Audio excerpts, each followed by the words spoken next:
murume wangu uyu akatengesa mota akanorodza house girl. Pedzezvo ndobva anorodzera house girl uye kubhindura. Tanga tatenga building material yemba yese. Imwe building material akatora akanotengera property house girl. Saka inini chakanyanya kundirwadza.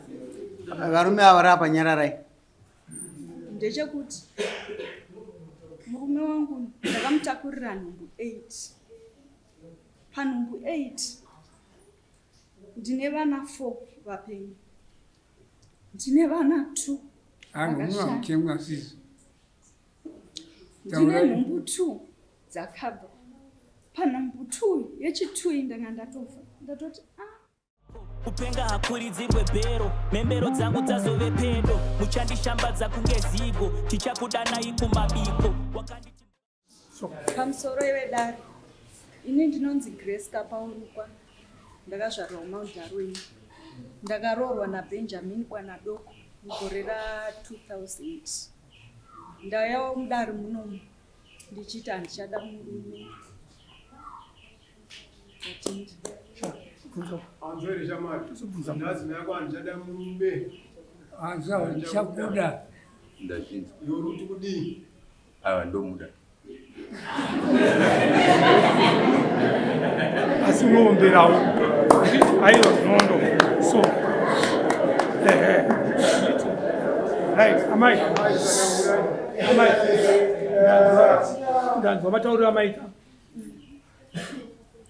Kuti handishada murume.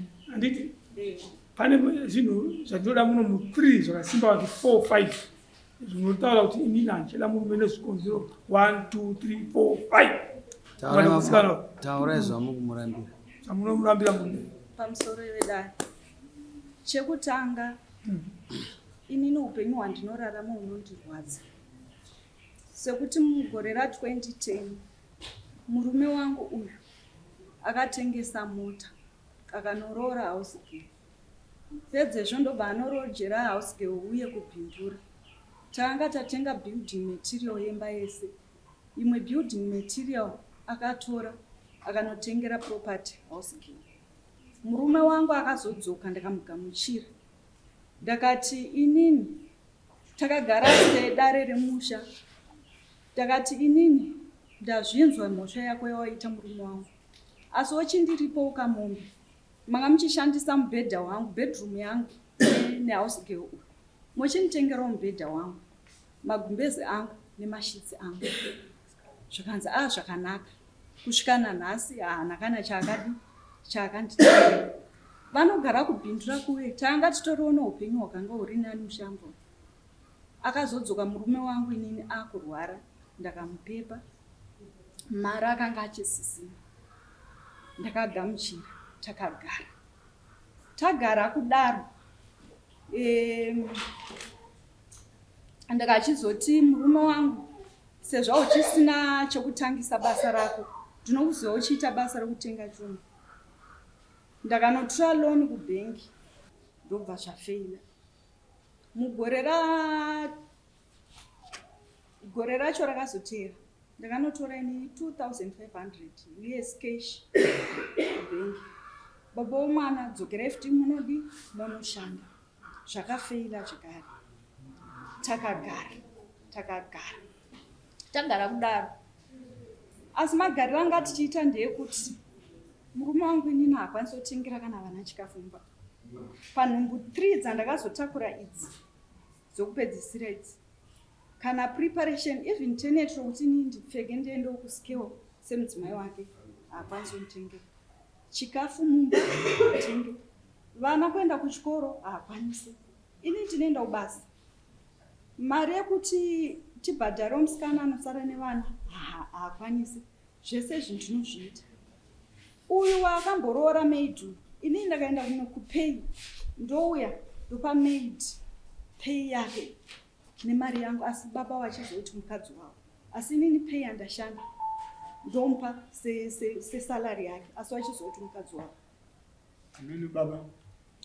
Amakateerera mai vachitaura. Ndanchikumbira Mune mazwi munoenda mune mazwi amuda kutapudza here pamazwi avataura.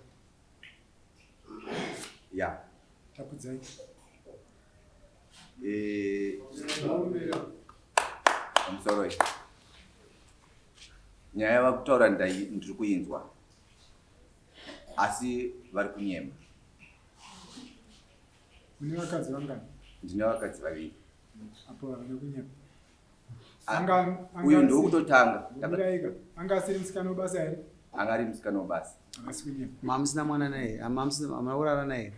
Aiwa, kwete mumba yamava kutaura uyu. Ndakatoroora zvepamutemo. Aiwa, chinotanga kudanana. Makadanana kunze kwomusha wenyu. Ndakatomukunza ndikatomunora kumusha kwavo. Makadanana kunze kwomusha here? Shamari, anzi. Aisenza papi? Aisenza. Saka chakukonesa kuti murare naye mambo nyingira pamba penyu chii? Vari kubasa. Mutemo wandinoshandisa unosunga kuti ndirare naye. Mutemo unoti haunyenge munhu anokushandira. Mwana. Code of conduct. Munhu anokushanda kumba kwako unosomutora sevana vako vaonawo kumba kwako. Asirizve. Kana matara nyemutemo tavala dzoka. Vanasinza makambana kuti code of conduct amukwanisa kudanana pabasa pamwe chete. Oye, waikwanisa kutora musikana wako webasa. Asi mwana here kwako. Handisingapazii. Handisingapazii. Mamusingapazii. Akudzidza kuperi. Saka zvongoda utapudza pana amai avachii. Wati vari kunyima. Zvavataura here kuti pane zvataurika zvese zivari right. Handimati nditapudza. Saka zvongoda utapudzwa zvona here kuti hazvina basa. Watora simba. Alright, ndanyara. Alright, amaitaura rimwe dambudziko. Nokuti isati ngogutsikana rari kutanga avhuma manyarara kuratidza makurirwa. Avhuma kurirwa kwekutanga. Ande kechipiri. Sekugara kwokuti isusu culture yedu even pataikura namai vedu vaingoti murume haarambirwe nhamo. Ndosaka inini ndaiedza kubatsiridzawo murume wangu ndichimusimudzira. Saka inini ndinomutengera hembe, ndinomutengera chikafu, ndinomutengera mishonga yaanenge achida kana ndawana mari. Asi gore rakapera paseri murume wangu akanoroora zvekare mumwe mukadzi ane vana vake 4. Inini haakwanisi kundichengeta. Imbomire tozokangana. Ndizvo kuti wakaroora futi mumwe mukadzi ane vana 4. Taura.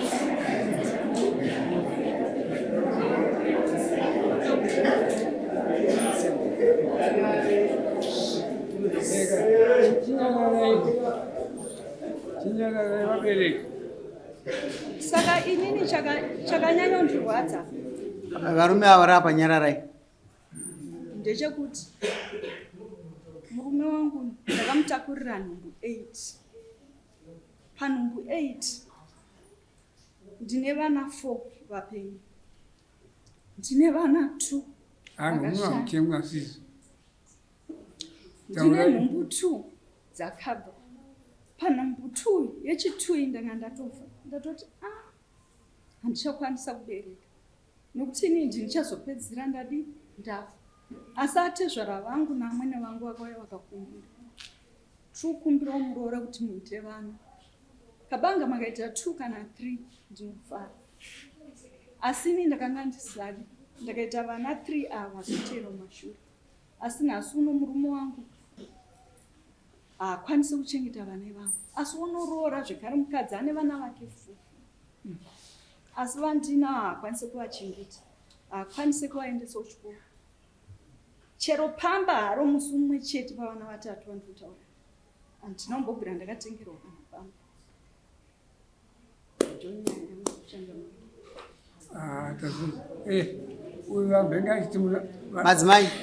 Madzimai nyararai. Handikurambidzei kutaura munoda renderenyu. Murume yanga achiti mukadzi yaanonyema. Bhenjeri rakaipa. Amai ava vataura kuti wakambopiwa mari kaiyo yavakanotora kubhengi. Ukanzi murume wangu zvinhu zvedu zvaoma ende dzokera kubasa. Ukapiwa mari.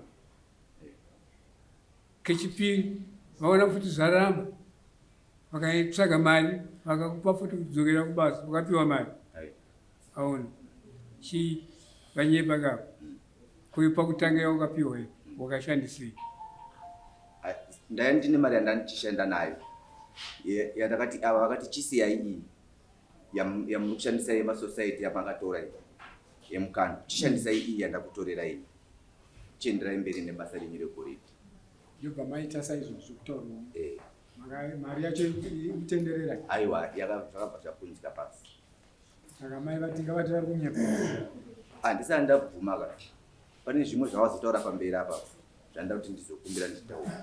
Pamberi apa vataura kuti iwewe wakaroora mukadzi wako ane vana 4 but iwe vane vana vako iwe naamai vana venyu 2 naamai yako hanzi hausi kuenda hausi kuendesa kuchikoro hausi kutenga chikafu. Ndokana navo chitaurire iwe ndiwe muridzi wenyaya. Ndini baba womusha, ndini adzimai vavo, ndine murume wavo, ava vana vangu, ndine mawitnesses egrocery ravaienda kunotora evanhu vanotoshanda vane mashops vari muwadzanai. Basa kwandinoshanda mwana wangu musikana atori nepermanent yeaccident yekubvunda manext door kuuya kunotora mari kubasa vachiuya nayo kumba uko. Saka ndine maevidence ekutsanangura kuti shop yanhingi kana pane chapera endai munotora, shop yanhingi kana pane chapera endai munotora. Ndine mashopu anokwana 3 anotoshanda nevaridzi vavo vanotozikanwa nembiri pacash chaiyo, kutumira eco cash, kutumira mari kuti mwana ngauye atore mari kubasa. Mwana wangu manext door anotozikanwa nzeo yake yakabuda aita accident achibva kunotora mari kubasa kwananga ndiri. Ndopa ndapokana napo kuti andichengete vanhu. Saka iwe uchizviona muri vaviri uchitaura somazwi akanaka kudai iwe mazwi ataurwa naamai vako naadzimai vako ataona akanaka dambudziko renyu riri pa pakuroora mudzimai wechi4 ndopa wakati handisi kukwanisa ndakunika. Ndopane dambudziko. Wechi4 here? Aiwa wechi2 ane vana 4. Alright. Mopinda chechipi kwa baba? Mune mopinda chechi andopindoke. Mopinda chechipi mambo? Nguo chena yakubvumidza tora vakadzi vakawanda. Ndopinda ndiri mudzidzi. Alright. Inda kunzwisisa pamukadzi umwe wechi2 pamedi uchina ifuta nditi. Aiwa akatofa. Asisipo. Takatorarama naye akatofa. Ana kusiya vanoko. Aiwa akadarikira. Alright, taura ingurong.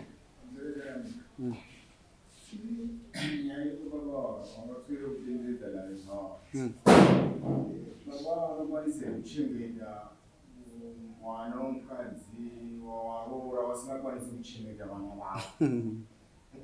Baba vaitsotsa wozi munhu anodakarika nangeka unotanga kuchengeta vana vavo inawo pamba pako. Inozoroora munhu expira tikutaura nyaya yekuti mari yawina yaita ovhani unochini kuwana mumwe ndozvaifana kuzoita baba. Alright. Vanobuda vasira vana. Namai.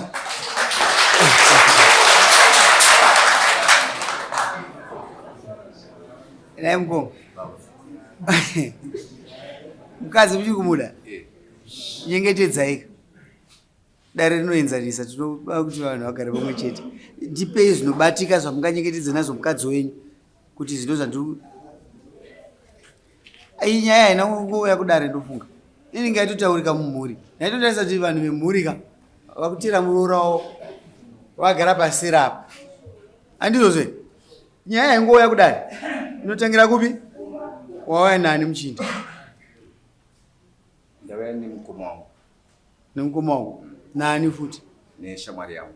Ko vamwe hamuna dziri kupi ngadziuya?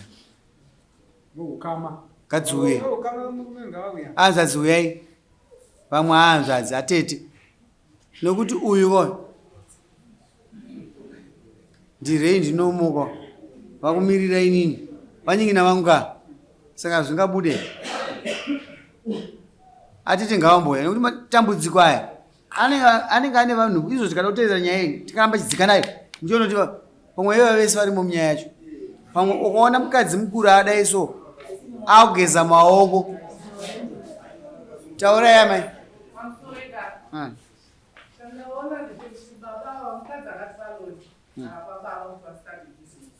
Baba vakushandisa pfuma yemukadzi kuona vanhu vakadzi.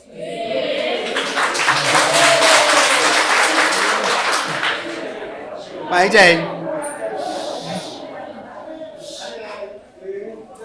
Atete omunhu munoazera matambudziko avo ataura muno munoazera amazi munowirirani muroora wenyu hamuwirirani sei musikawirirani aiwa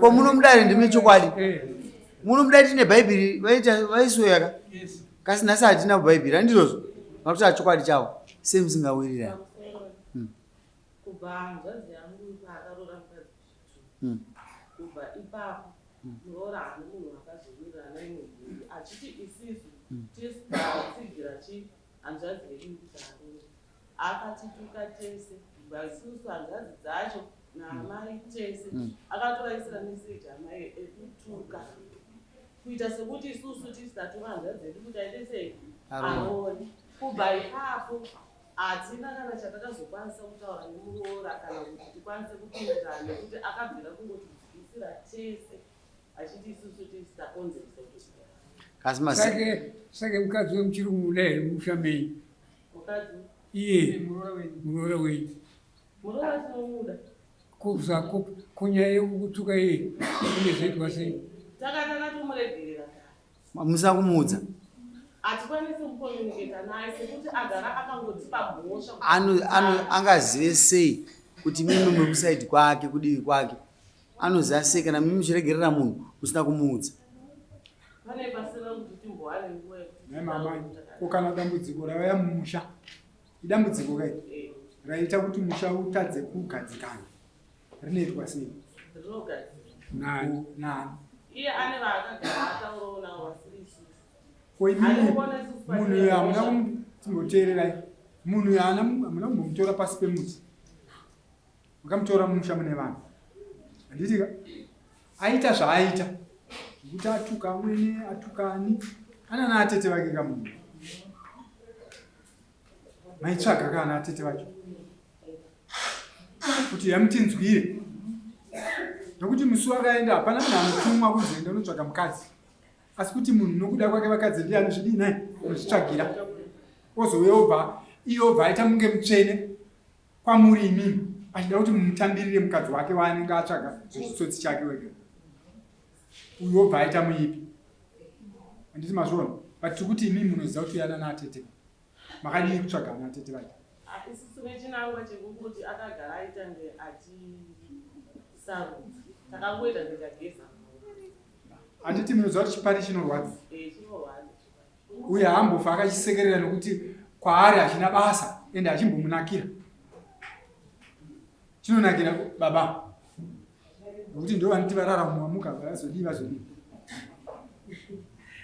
tichiwedzereka pomba iyo ava ndanzwa achitaura kuti akaroorerwa mukadzi wekutanga akakutuka tanzwa kuti pane vakadzi vaviri vakatofataaakabva uri mumwe aripo uye akakutuka here muroora wenyu pamuro mukadzi wekutanga akakutuka here pekutanga akakutuka here ko chipiri tasisina kana communication saka iripi manje maitsvagawo munhu wechikurunyana nemuroora wenyu kuti muchidzidzo futi ndosisingada kudzoka ndiri mukadzi iwe uri mukadzi wofuti wakazvipa unobandiwa moyo saka iwewe manje waifanira kuendanisa muroora wako nemunani hanzvadzi yako uyo ari kugona kunotora mukadzi ane vana 4 ini musateerere vana 4 iye aine vane imba menoda maza kuti vane vana 8 here kuti hatizive pane 4 vafeni mimba dzakabva 4 kureva kuti vana 8 vakaitwa nemuroora wenyu minai kumusha menyu saka nhasi maona kuti matorwa mudzidzi mudenyu uyu mabva manasiona kuti uyo aramba kurukarukiwa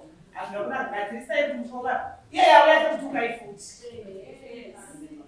Alright, maita basa mashoko haaperi changanda kudaidzirai mai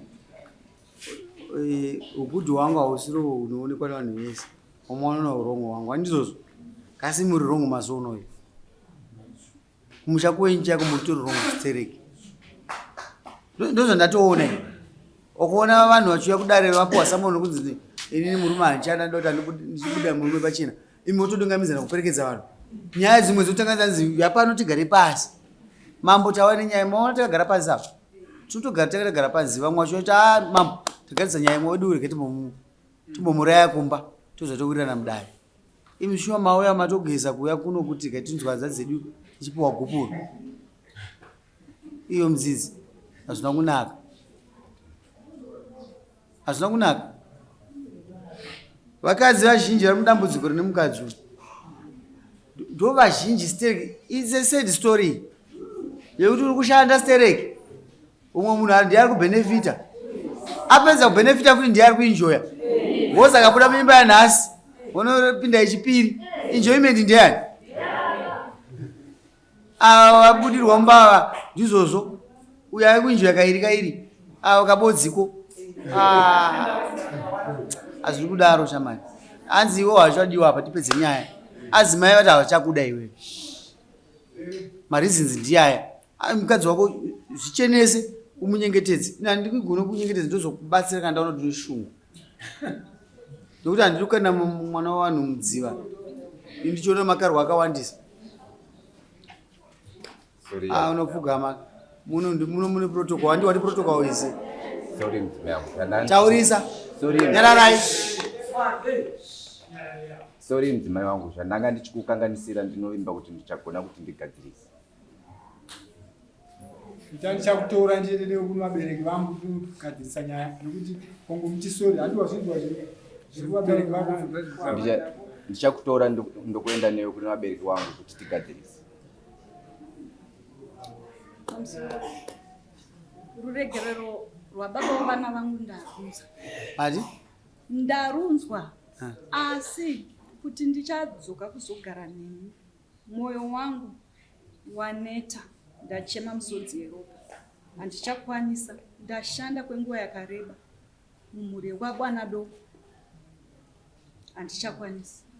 Kuramba chigara.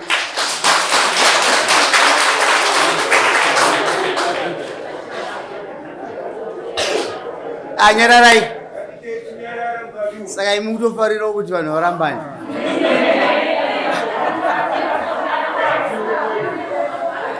Echinyararai. Nyararai. Ndiwo munhu wokutanga unoona mudare rangu arambwa nevanhu. Kunyepe. Ndiwo munhu wokutanga. You are the first wekuti unoshaya support kubva kuvanhu. Vanhu vanoti ngatibatanidzei imba iende mberi. Amai. Mukazvichoka so makuti unoti hazina kumira musha. Ndosaka zvinzi haone banzi riri muziso mani. Kasi vamwe vanoita sei? Ndosaka mauya kudare kunoko. Ina amai apa ndangachingozwa nyaya yemushonga. Pane zvandafunga zvakawanda stering. Ndafunga kuti baba vane musikanzwa vawisa chirwere mubamani mavo. Nenyaya yekusaita sei? Dzikama. But ino izvo ndinei nazvo. Dzimwe nyaya dzinogadzirika muri mubamani menyu. Patasvika apa panoda muridzi. Ndikupa mumwe mukana kuti taura nemukadzi wako. Iye zvinozvo. Eka, kwa ndiri muno mndu mamunonyengetedzana. Naitete. Ndodarire yacho iroro. Ndokumbira ruregerero mudzimai wangu. Pamberi pedare. Nemakurukota sevari munomu. Nemomo iri munomu. Ndakakanganisa. Ndinotarisira kuti ndichazogadzirisa. Gara kwa banguru. Taurai tinzwa. Yanzodzi yangu. Tsano. Ndaona musodzi yabuda vanaona madai. Muda kuti kudii? Sure. Ndotora kurwadziwa. Mati? Ndotora kurwadziwa mwana wangu. Pakuti zviri kutaurwa nemukwasha wangu sikana zvinondibata ini. Pakuti pakashaya baba womukwasha wangu. Inini ndakatosiya ndakatoenda kumba kwamukwasha wangu. Hanzvadzi yangu yairambidzwa kubika makodo panhamo idzodzo. Handiti? Mati? Yairambidzwa kubika makodo. Vakarambidzwa kubika makodo panhamo. Panhamo paatezvara. Paatezvara. Vake achibikira atezvara. Ari muroora mukuru. Zveshuwa. Zvadaro ndakanzwa hanzvadzi yangu ichitaura kuti kana tiine mhosva muno mumusha muno udzai baba vangu ava vachitaura inini. Zvekuti dai kunzi inyaya yaida kugadziriswa tingadai takatoigadzirisa ipapo, asi hapana. Mukwasha wangu akatondisiya mumusha make ndichibva anoega baba wake akatondisiya mumba make ndini ndakatopedzisa kubva pamba pake. Asi inini chandaida kuvabarira panguda kuvaka vana vangu ndavatora sevana vangu vese. Atete ndodzoka kwamuri ndiani mukura nda muriona munhu muzero ndi muriona wenyu mukuru ayo kuna wakadzi wake tonomba chikonfirm akabika parufu kwa akaitwa sei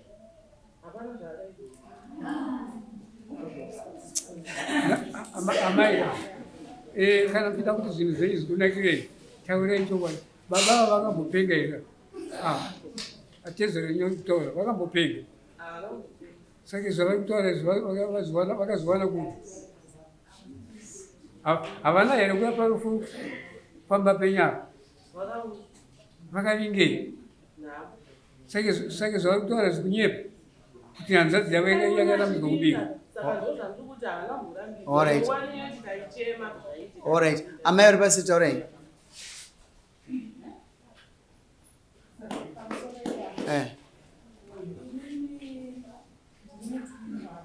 Murimuchi?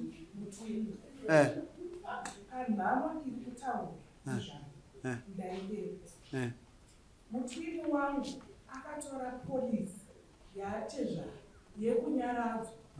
Ava hama dzacho dzakaramba kuti polisi iyoyo ishande. Vakanotsvaga rimwe ndepala yekuti baba wavaite sei vavigwe uye akakontributa for nothing. Pedzepo ndobva vamurambidza kuti vaitaura zvavanoda.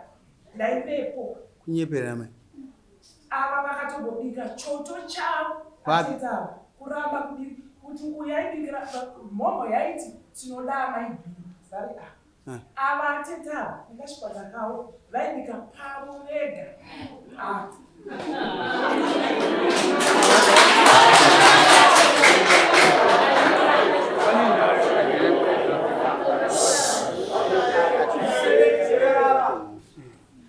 mazvinzwa tete polisi yanga isipere murora wanga usina polisi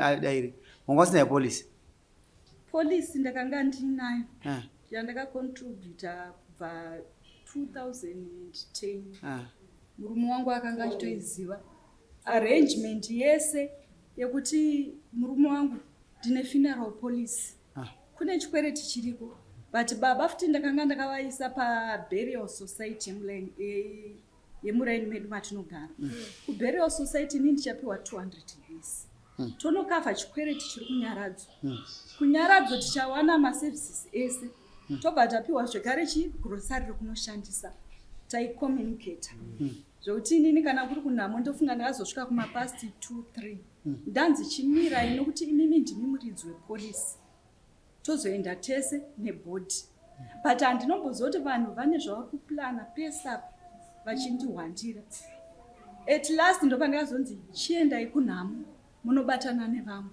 baba takuvaviga nepolisi yekuvadzidzi asi patikazoenda kunhamo kuye ndakati vandirambidza kubika chindipai magrosaries angu andauya nawo midziyo yose yakashandiswa panhamo ndeyangu ini chikuturai mvura dzenyu monipa magrosaries angu ndidzokere nazvo kumba noti mangati mandirambidza kushanda panapa asi midziyo yangu ndeyamunoda chikafu changu ndo chamunoda.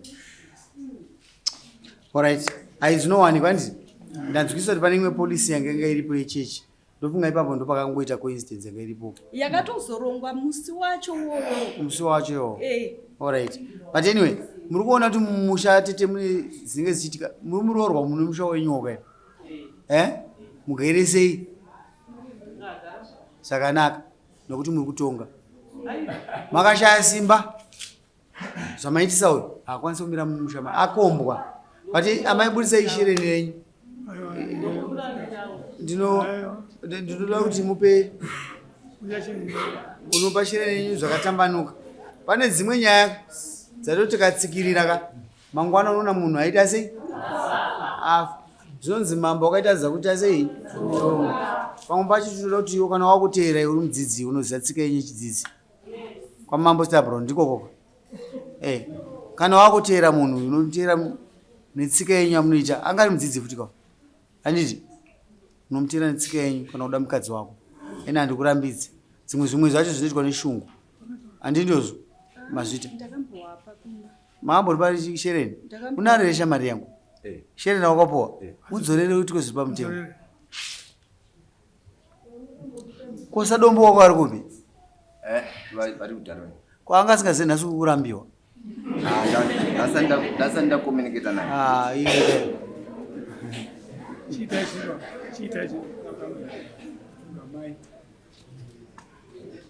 vataurirei zvamuri varambira Pamusoro wedare.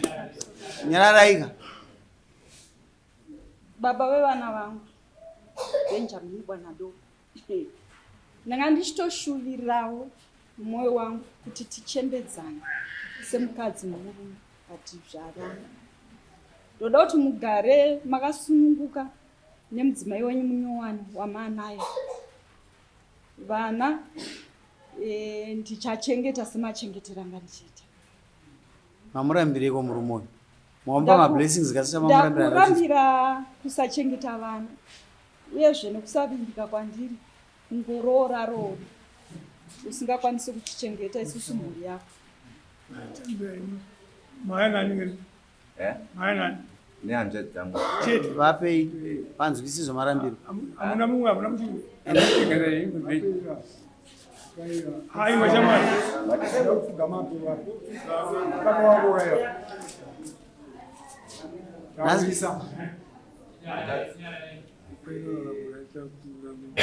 Grace Kapaurukwa ati haachandide nemusha wese wawabona zvino tapuwa kukuru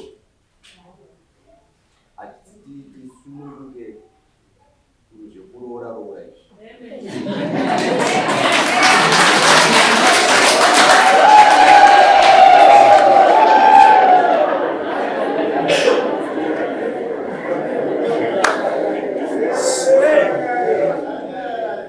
chandafarira chinhu 1 ari kuziva subject yake maizwa kuroora ndo yaabvaisa pamberi haisi yawarambirwa aiwa zvinhu zvazouyawo mukati mezvinhu izvi kushaya responsibility ndozvawarambirwa ndakapindurewo aiwa ndisopindura yapedza zuva ranhasika ndopagumira muchato wenyu mugara mese ugara kupi ndakabuda ndipamasoro ugara kumasoro wane nguva yakadii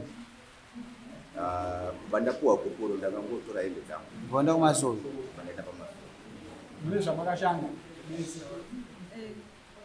munopira remuda sharing program mushiyaniswa zvinizvo iwe unoita list yako uyaita list yake munoisa masamonzi enyu akaita nyaya yendiani kana wakubva panapa unoasevha kuti masamonzi toita nyaya yezvinhu zvipachi pamutemo nokuti mangwana tiriti vanhu vapandukirana atezvara ndo mukana wamawana kugadzirisa nyaya yevana venyu zvakadyiwa negwatakwata musingatori ndopa zvinodzokera papi vamamukirira anga akaroora here murume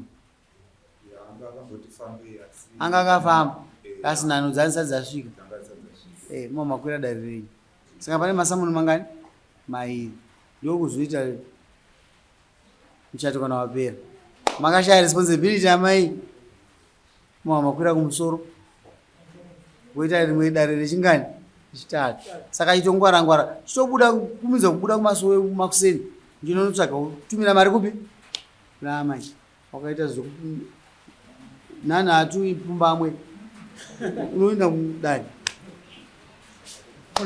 tapedza nemi.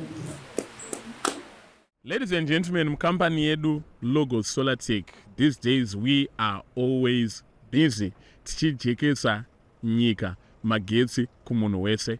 Hanzi let there be light, bringing light to the world. Nhasi ndina Mr. Ketch handisi kuvaperekedza hangu kwavari kuenda, ndiri kuvadeploya, ndiri kuvaassaina, ndiri kuvaendesa mufield. Mr. Ketch, mune team panapa. Yeah, nhasi tine team takananga pakaroi. Pakaroi toda unoita solar system, tobva taita house wiring and tubing, a full house wiring, it's a 7-roomed house. Tobva tasiya musha wese wane magetsi. Wane magetsi. Alright, saka munotoitawo mawiring chii ndaifunga pamwe munongonoshandisa magetsi ari mumba kana pasina magetsi makuto haya mama-electrician. Tinorova wiring ukatotarisa material yese iri mukati muno ndewiring, sockets, chichichi zvese, malamps, solar acho zvese zviripo. And this is properly packed. Ndoona vanhu vanenge vachiti zvinhu ndakaona zviri muchirori zvichigujurwa zvichidii. Aiwa, tinenge takarongedza so nekombi yedu zvakanyatsosecure. You can see kuti zvese zvakanyatsosecure zvakanaka. Aiwa, nice. Saka tichakuratidzai review the end product anenge waita, but nhasi ndinotaura padiki exclusive product service ramakarongera vanhu vemuZimbabwe vane mari, vari pakati nepakati, nevasina mari. Okay, so for beginners tinowanzotanga something to do with fridge. Solar system inoishandisa fridge, a 3.2 kVA solar system inoaffordwa nevanhu vakati one day. Yes. But iri a durable something. So this goes for $1,480. And then we go to 5 kVA. But takuenda kuma 5 kVA anenge ane mamwe ma-products kana kuti mamwe ma-brands ema-system zvichidependa nekuti client ari kuda zvipi. Nekuti umwe anogona kungoti inini I just need some must. Umwe obva ati inini I need day, I need Victron. Tinokwanisa kukuitira any package yaunoda zvichienderana nehomwe yako kuti iwe unozviaffordao sei. So tinokwanisa kuita ma-packages yayo from 5, 10 achienda ma-packages kusvika to the biggest that you know. Yes. Ladies and gentlemen, ma-numbers nofunga maona ndo ari kubuda pascreen. Uye mukasangana nekombi inoi inonzi Zigo kombi inoi, haina rimwe zita riripo, munongoona Zigo anenge aripo. Ukasangana nevanhu ava kwaiona uchida masola, wosangana nemota iyi, you are going to get a 2% discount. Ndini ndaiauthorize. Ukangosangana nemota iyo ndoona ndiripo, unopiwa ka discount kako kakanaka chibva watonyorwa quotation ipapa, kana nemunhu uri kuzoda masola nyorerwa iyo quotation ipapo mhanya, and you actually make a lot of money. Ingori haasi masola chete, pane ma-ball installation, pane ma-CCTV installation nema-accessories and so munozofunga kuti ungosungirira masola chete. There is quite a lot of things that you can get. So abate on the numbers that are showing on the screen and you'll be good to go.